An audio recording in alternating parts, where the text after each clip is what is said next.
The real estate market for 2022 has been eventful, to say the least. The Bank of Canada again raised our interest rates for the seventh time by 0.5 basis points, wreaking havoc yet again on our real estate market.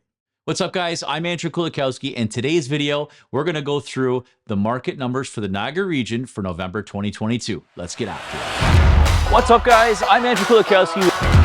Only days away from summertime. I remember riding my bike up and down this path. There's a reason why homes in this neighborhood sell so fast. Going to Tim Hortons, our local high school. If you're serious about location and you love to entertain, are you ready? Let me show you why.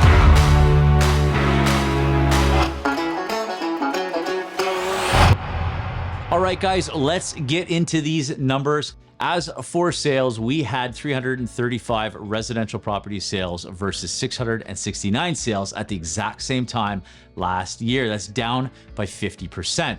As for new listing inventory, we had 880 new listings hit the market versus 751 at the exact same time last year. That's up by 17%. Now, just a couple things to know when it comes to sales. There is some positives that are coming out of this. Over the last 4 to 5 months, we have seen some consistency, not only to the sales, but also to the average sale price. This is a positive thing going into 2023. And another interesting note for St. Catharines experienced the lowest volume of sales dating back as far as 12 years, which is as far back as the data that I can pull. And another interesting fact for St. Catharines had 101 property sales this November. That is the lowest we've seen dating back as far as 12 years. And for the average sale price this past November finished at $642,600. That is down from $701,400 at the exact same time last year,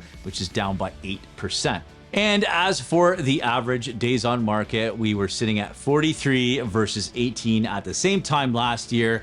That is up by 139%. So where do we go from here moving into 2023? I'm going to break it down from a buyer perspective and a seller perspective. Now, as for buyers, from my experience, right now, there are two types of buyers in this market. You have the buyer who smells blood, who wants to take advantage of the market and really just wants to get the best deal they can. There's no emotions attached. You have that type of buyer. The second type of buyer you have the buyer who's a little uneasy, who's very unsure with what's going on in the market. They're intimidating. They're dipping their toes in the water, dipping their toes out of the water. So those are the two types of buyers that I'm experiencing right now. Now, my advice is this: you cannot time the market, and having the what if mentality is not going to help you. It's just going to hurt you in the long run. You have to remember that you always have to think long term. And if you have that mindset that what if I can always get a better deal? What if I can get a better price? That mindset in the long run is not going to benefit you. And you have to really look at real estate or your purchase as a long-term investment. And for sellers, where do I begin? The reality of it is we are officially in a buyer's market, if you haven't already noticed that. And now is the most important time to have a plan if you're actually selling your home or plan on selling your home. The key to success in this market is pricing and marketing. Those are the two big things that you need to be aware of when you're working with your realtor and plan on selling your home. Now, when it comes to pricing in this market is extremely important. Pricing in general, obviously, is very, very important. But when you're dealing with a market like this with very, very low thresholds, a difference of $10,000 to $20,000 on a sale price or an asking price is going to make a huge, huge difference. So pricing your property correctly is ever so crucial. Now, when it comes to marketing, this is my pet peeve.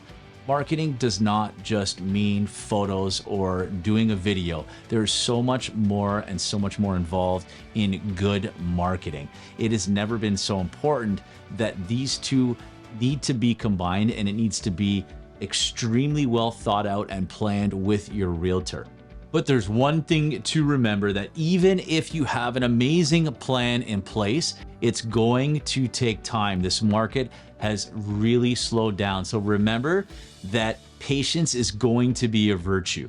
To wrap this up, as we all know, it's been an extremely challenging market, and moving into 2023, it's going to continue to be challenging. There's no question about it. For 2023, I anticipate high inventory levels. And unfortunately, the reality of it is I think we're going to see a lot of new listings hitting the market from people that are maybe feeling the pinch from high interest costs, maybe trying to adjust their costs because they're maybe in a variable rate, or they had to refinance at a higher rate, and maybe the cost of their mortgage is just too much for them now. I think we're going to see a lot of inventory and new listings hit the market for this reason. I don't believe we're going to see a lot of foreclosure action here in Canada, but I definitely think we're going to see trickles of that moving into early 2023. And as we move into the springtime, I definitely feel we're going to see an uptick in activity, obviously naturally because we're entering the spring market, but also as the dust settles, buyer confidence is going to grow, it's going to get better, and we're going to move into what I feel a much busier spring than what we're experiencing obviously right now. And lastly, one of the things that you're going to continue to notice, and I feel this trend is going to keep moving upwards, is the days on market. I anticipate by February us seeing 50 to 60 days on market being the norm.